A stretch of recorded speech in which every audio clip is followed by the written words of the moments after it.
Hoje é sábado, 28 de junho, entra no ar neste momento mais um pré-jogo aqui no canal do TF. Hoje, às 13 horas horário do Brasil, 12 horas horário da Filadélfia, Botafogo e Palmeiras. Confronto que vale vaga nas quartas de final do Mundial de Clubes da FIFA. Talvez o maior Botafogo e Palmeiras da história.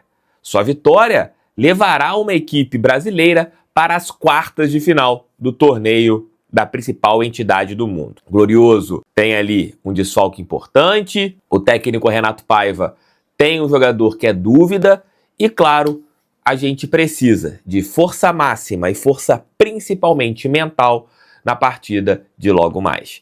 Tudo, mas tudo mesmo, em relação a Botafogo e Palmeiras nesse nosso pré-jogo. Roda a vinheta que daqui a pouco eu tô de volta.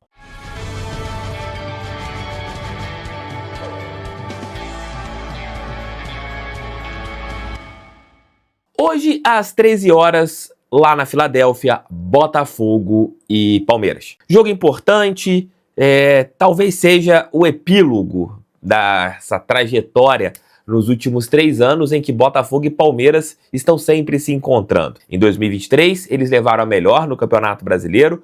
Ano passado, nós levamos a melhor tanto no Brasileiro e na Copa Libertadores da América. E nesse ano, o único confronto que aconteceu foi um empate no estádio Allianz Parque. Será o primeiro jogo entre as duas equipes em um campo neutro. Sempre jogaram ou no Newton Santos ou no campo palmeirense. E um detalhe também, será o primeiro confronto entre essas duas equipes desde que o Newton Santos passou a ser um campo de grama sintética em um gramado natural e o primeiro em um campo neutro. O técnico Renato Paiva não terá Gregore, que levou um cartão ali de maneira boba contra a equipe do Atlético de Madrid na reta final do jogo e está suspenso. O treinador alvinegro pode escolher ali um time um pouco mais ofensivo, tendo uma dobra pelo lado esquerdo com Alex Telles e Cuiabano. Ontem o Jair não treinou e o técnico na entrevista coletiva disse que o zagueiro é dúvida, porém este colocou em suas redes sociais ali como se fosse para a partida, divulgou uma arte colocando ele no jogo de logo mais. Não sabemos se ele vai jogar ou não, apenas ali minutos antes do jogo. O técnico alvinegro deve fazer um Botafogo um pouco mais diferente do que foi nas partidas contra os europeus. Se a gente teve um Botafogo mais defensivo, tanto contra o time do PSG, onde nós conseguimos a maior vitória de um clube brasileiro neste Mundial, e um time também jogando com resultado na partida contra o Atlético de Madrid, hoje o Botafogo deve sair um pouco mais. Sair um pouco mais quer dizer mudar o time ou manter a mesma estrutura, apenas trocando um meio-campista por outro?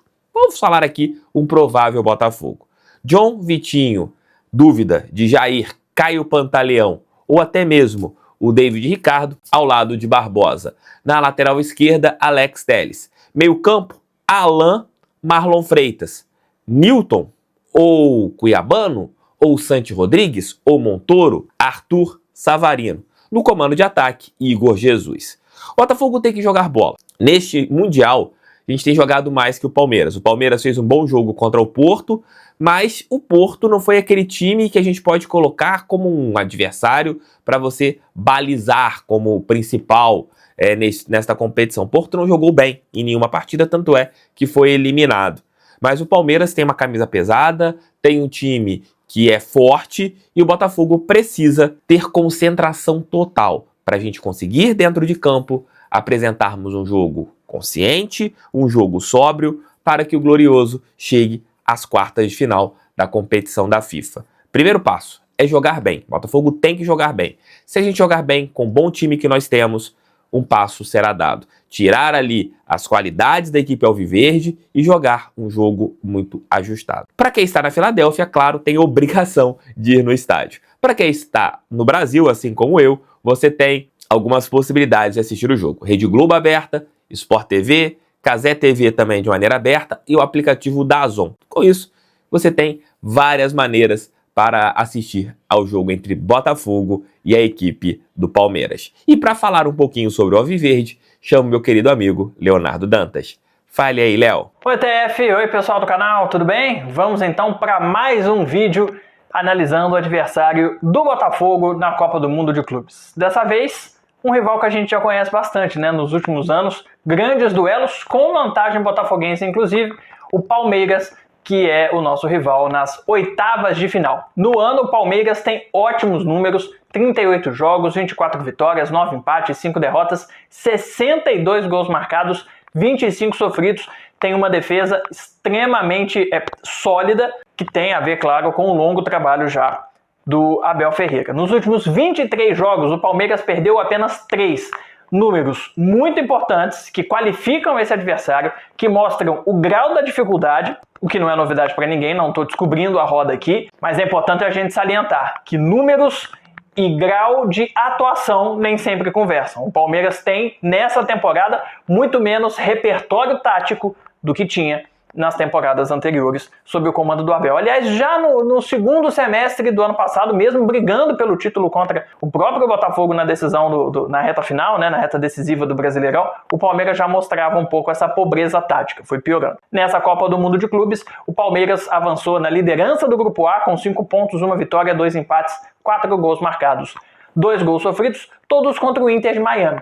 Então vamos para a análise defensiva, porque o jogo contra o time do Messi traz elementos importantes para a gente destacar. O Palmeiras, tem jogado com 3 zagueiros, mesmo que entre, na teoria, com um time para uma linha com 4, com 2 laterais e 2 zagueiros. O Giai, que é o lateral direito, jovem argentino, vira um zagueiro pela direita para liberar o Piquerez, para ser um jogador adiantado, um meia ou até um ponta pelo lado esquerdo.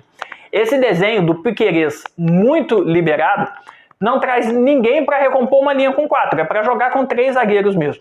Mas em alguns momentos aparecem muitos espaços do lado canhoto da defesa do Palmeiras, justamente pelos avanços do Piquerez. Isso possibilita ao adversário aproximação para troca de passes, porque é um espaço que nem sempre é ocupado. É claro que em alguns momentos o Gomes sai para dar o combate, mas isso pode deixar o Murilo, que está machucado para esse jogo específico contra o Botafogo, ou o Fux, que é o substituto dele, meio sozinhos ali no miolo, e aí o adversário, em vez de fazer essa aproximação com superioridade para troca de passes do lado esquerdo, pode fazer pelo meio também. O fato é que com essa linha, vira e mexe, aparece algum espaço para que o adversário, com mais jogadores, possa ter uma jogada um pouco mais criativa, um pouco mais trabalhada, seja aberto, seja por dentro. Outro ponto importante é que o Palmeiras joga com um bloco alto. Quando as linhas de meio e ataque sobem, a linha de defesa costuma subir também. Claro que pontualmente fica um pouco mais, dependendo do adversário e tudo mais. Mas via de regra, sobe. O time é sempre muito compacto, aproximado. Então, quando o bloco sobe, existe a questão da dificuldade de marcar os contra-ataques. Isso ficou muito flagrante no jogo contra o Inter Miami, e é aí que eu citava o time do Messi. O empate em 2-2 foi basicamente construído com o time estadunidense apostando nesses espaços por dentro, não pelas pontas, por dentro, em lançamentos longos que a defesa não conseguiu buscar, não conseguiu correr atrás para ficar. Fica muito evidente no jogo contra o Inter Miami pelos 2 gols sofridos, mas isso já tinha acontecido no primeiro tempo do jogo na segunda rodada contra o Al-Ahly do Egito. É que o Palmeiras não toma gol e no segundo tempo vence a partida. Então todo mundo esquece da parte ruim do Palmeiras na etapa inicial. Mas isso também aconteceu, também pôde ser visto nessa partida. Por fim, de novo destacando o jogo contra o Inter de Miami, uma mudança na escalação do Abel Ferreira e até no sistema tático fez o Palmeiras, meio que poupando, pensando já nas oitavas de final. O Verdão entrou em campo com o Lucas Evangelista e com o Richard Rios, que são 2 volantes de saída, 2 volantes que têm o chute, a aproximação, o passe como qualidade. E aí, sem o Aníbal e sem o Emi Martinez, que são os 2 primeiros volantes, né? Raramente os 2 jogam juntos, mas sempre tem um em campo fazendo essa função de morder um pouco mais, faltou marcação no meio campo. E aí apareceram vários espaços que contribuíram para o Inter Miami ter esse contra-ataque por dentro, mas também em outros momentos que o Inter Miami conseguiu ter a posse da bola. Até porque o Palmeiras costuma ter uma média de posse de bola baixa, eu vou falar isso já na sequência. Vamos começar então a análise do ataque do Palmeiras, falando taticamente. É um 3-5-2, já que a gente chegou à conclusão de que é um trio mesmo de defesa, com o Giai como zagueiro. Então é um 3-5-2 que oscila para um 3-4-3. Essa mudança tem muito a ver com qual função o Piquerez vai executar. O Piquerez pode ser um meia pela esquerda ou um ponta pela esquerda. No Brasileirão, ele vinha jogando como um ponta, muito avançado, ao lado de outros 2 atacantes. No Mundial de Clubes, ele está jogando como um meia pela esquerda, porque é um ponta jogando sempre, que é o Facundo. E aí a questão é, se tem o Facundo, o Piquerez joga um pouquinho mais atrás, mas ainda assim com muita liberdade, muito espetado, como o cara que vai buscar a linha de fundo para cruzamento e que pode trazer pelo meio para tentar ter uma finalização. Ele é um cara que tem um chute muito forte. O Facundo já é o cara que vai guiar para dentro da área para tentar uma finalização ou um passe para quem tiver como centroavante de frente para o gol. Quando o Piquerez joga e a gente tem como ponta e a gente tem dois atacantes sem o Facundo jogar, quem complementa esse quarteto que chega no terço final é um meia vindo de trás. Pode ser o Veiga, pode ser o Maurício, que tem sido uma opção importante e sempre que entra muda o panorama dos jogos do Palmeiras nesse Mundial. Foi assim no jogo contra o Al-Ahly, foi assim também no jogo contra o Inter de Miami. E aí essa aproximação dos meias possibilita os chutes de fora da área, que são característica marcante do Palmeiras, com o Maurício, com o Veiga, com o Richard Rios, com o Aníbal Moreno, com o Piquerez. Então é muito importante que o Botafogo não dê espaço, principalmente sem o Gregori, que é o grande cão de guarda da defesa botafoguense. São qualidades mais individuais o que eu trouxe aqui, que tem, claro, esse molho tático aí em função do avanço do Piquerez e da possibilidade de oscilação.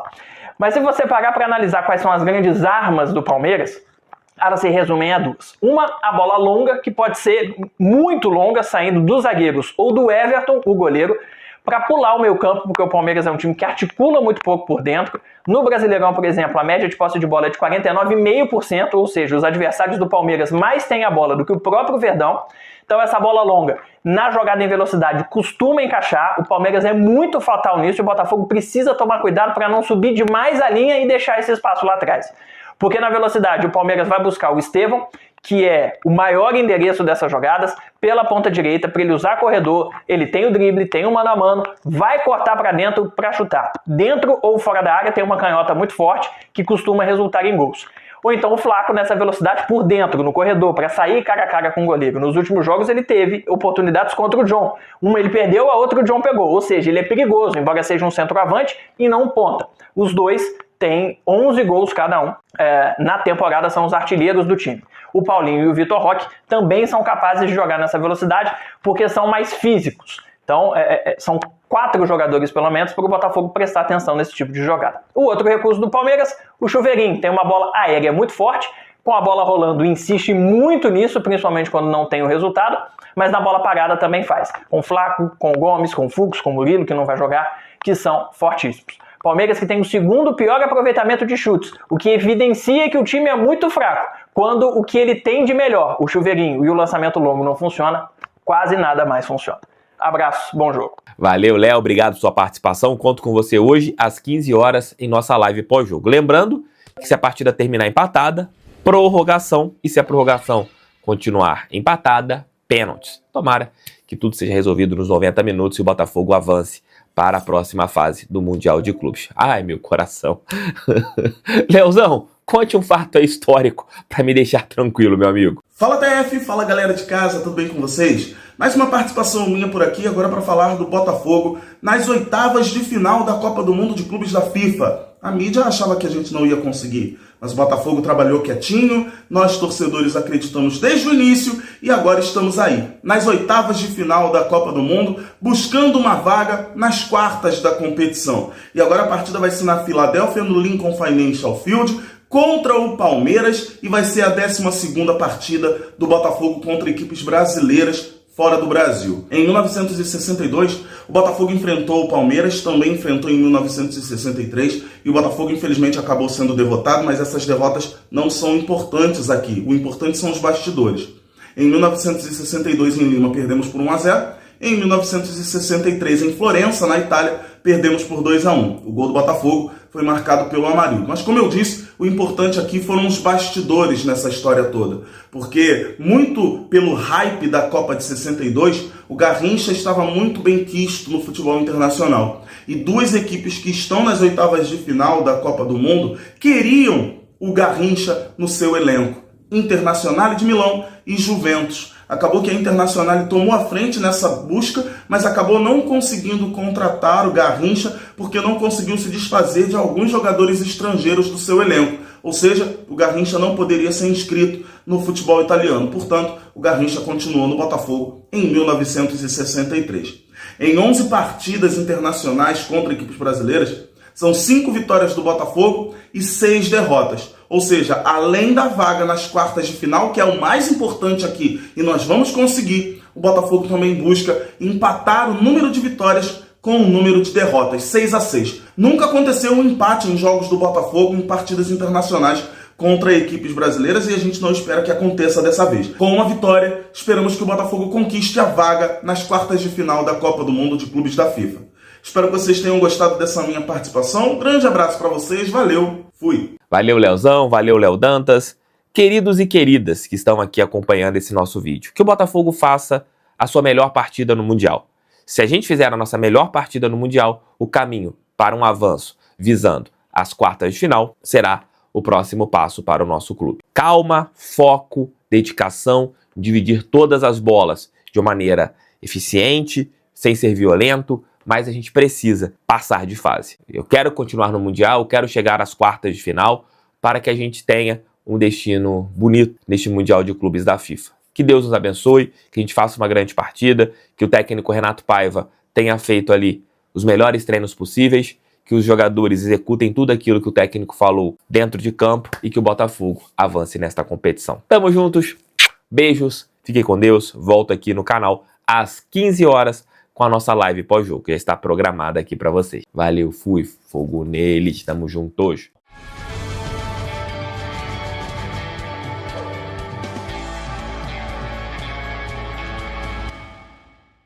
Gente, para esse jogo contra o Palmeiras, hoje, né, valendo a vaga nas quartas de final do Mundial, hoje dia 28/6, sábado às 13 horas, né, tivemos aí uma baixa assim de, né, pode ser que prejudique um pouco a gente, nossa defesa, né, que é o Jair, o zagueiro Jair, ele não tá sendo dúvida, né, até então não tá como certo para jogar hoje, mas eu confio no outro zagueiro também tão jovem quanto o Davi, quanto o Jair, e que realmente é muito bom também, né, que é o David Ricardo. David Ricardo é muito bom zagueiro, então eu confio que se o Jair não jogar, o David Ricardo tem total condição de substituir ele nesse jogo, entendeu? E a outra dúvida ficaria, né, entre Cuiabano com Alex Telles fazendo a dobra, ou botar o Álvaro Montoro com o Alex Telles. Eu iria de Álvaro Montoro e Alex Telles, né? E na volância ficaria ali com Marlon Freitas e o Alan mesmo, sem tirar o poder ofensivo do Botafogo, né? Porque se botar o Newton, aí já vai ter que tirar o Alan, ou tirar o Alan não, vai ter que tirar ou o Cuiabano, caso ele jogue, ou o Álvaro Montoro, né? Um ou outro. Aí ele vai poder ter força ofensiva, né?